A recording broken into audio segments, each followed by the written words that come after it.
नमस्कार दोस्तों, स्वागत है आपका हमारे इस खास एपिसोड में, जिसमें हम आपको बताएंगे कि कैसे आप सिर्फ 10 मिनट में किसी भी जटिल विषय को आसानी से समझ सकते हैं।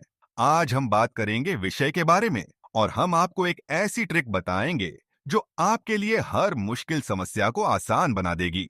तो बिना किसी देरी के शुरू करते हैं। अगर आप गणित, भौतिकी या कोडिंग में कोई कठिन समस्या हल करना चाहते हैं, तो इसका सबसे आसान तरीका है ब्रेक इट डाउन या टुकड़ों में बांटना। मान लीजिए आपको एक जटिल समीकरण हल करना है। सबसे पहले उसे छोटे छोटे हिस्सों में बांटिए। उदाहरण के लिए, अगर समीकरण में कोई एक्सपोनेंट या रूट्स हैं, तो उन्हें पहले हल करें, फिर बाकी के ऑपरेशंस को आसानी से सुलझाएं। गणित की बड़ी समस्याओं को छोटे छोटे हिस्सों में विभाजित करना सबसे आसान तरीका है। भौतिकी में एक तरीका है जिसे हम कॉन्सेप्चुअलाइजेशन कहते हैं। इससे आप किसी भी समस्या को पहले समझें और फिर उसे वास्तविक जीवन में देखें। उदाहरण के लिए, अगर आप गति के बारे में पढ़ रहे हैं, तो इसे किसी चलती कार या गिरते हुए गेंद से समझ सकते हैं। इसी तरह से सभी भौतिकी के सिद्धांतों को एक उदाहरण से जोड़कर समझें। अगर आप कोडिंग में किसी प्रोग्राम को हल करने में अटके हैं, तो पहले कोड के आउटपुट को समझने की कोशिश करें। उसे पहले छोटे हिस्सों में बांटें, फिर हर हिस्से का टेस्ट करें। इससे आप पाएंगे कि आपका कोड कहां गलत हो रहा है और उसे सही कर पाएंगे। जैसा कि हम सब जानते हैं, किसी भी जटिल टॉपिक को समझने के लिए दृश्य बहुत महत्वपूर्ण होते हैं। आइए इसे कुछ उदाहरणों से समझते हैं। गणितीय अवधारणाओं को समझने के लिए हम आकृतियां और ग्राफ्स का उपयोग कर सकते हैं। जैसे, अगर हम त्रिकोणमिति के बारे में बात कर रहे हैं, तो उसे एक सर्कल के अंदर चित्रित करके समझ सकते हैं। इससे आपको यह समझने में मदद मिलेगी कि कोण और त्रिकोणमितीय कार्य कैसे काम करते हैं।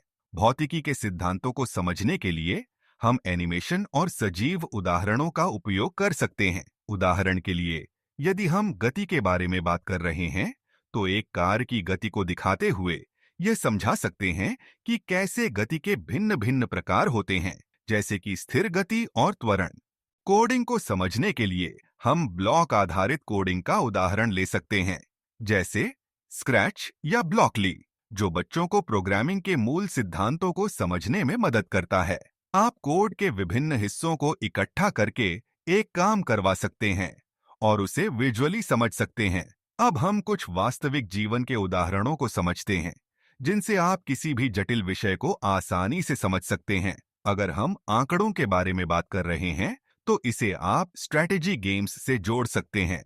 जैसे, अगर आप क्रिकेट खेल रहे हैं, तो आप देख सकते हैं कि एक खिलाड़ी की औसत रन कितनी है और उस डेटा से आप अपनी रणनीति बना सकते हैं। आंकड़ों को इसी तरह से व्यावहारिक रूप में देख सकते हैं। मान लीजिए आपको गति के सिद्धांत को समझना है, तो इसे एक साइकिल या कार की गति से जोड़ सकते हैं।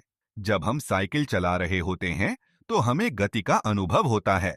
यही सिद्धांत भौतिकी में होता है, केवल इसे थोड़ा गणितीय रूप में समझना होता है। कोडिंग को एक निर्माण कार्य के रूप में सोचें। जैसे आप एक इमारत बना रहे हैं, तो सबसे पहले नींव रखते हैं, फिर दीवारें और छत बनाते हैं। उसी तरह कोडिंग में भी आप पहले बेसिक कोड लिखते हैं, फिर उसे धीरे धीरे बाकी के कार्यों से जोड़ते हैं। तो दोस्तों, अब आप समझ गए होंगे कि कैसे आप जटिल विषयों को आसानी से सिर्फ 10 मिनट में सीख सकते हैं। चाहे वह गणित हो, भौतिकी हो या कोडिंग, हर विषय को समझने का एक आसान तरीका है टुकड़ों में बांटकर। विजुअलाइजेशन और वास्तविक जीवन के उदाहरण के जरिए आप किसी भी कठिन टॉपिक को सरल बना सकते हैं। अगर आपको यह तरीका पसंद आया हो, तो इसे अपने दोस्तों के साथ शेयर करें और हमारे चैनल को सब्सक्राइब करें। जल्द ही हम और भी नई तकनीकों के बारे में बात करेंगे, तो जुड़े रहें हमारे साथ। आपका समय और मेहनत कीमती है, इसलिए सही तरीके से पढ़ाई करना बहुत जरूरी है। इन आसान ट्रिक्स को अपनाकर आप अपने अध्ययन को मजेदार और प्रभावी बना सकते हैं। धन्यवाद।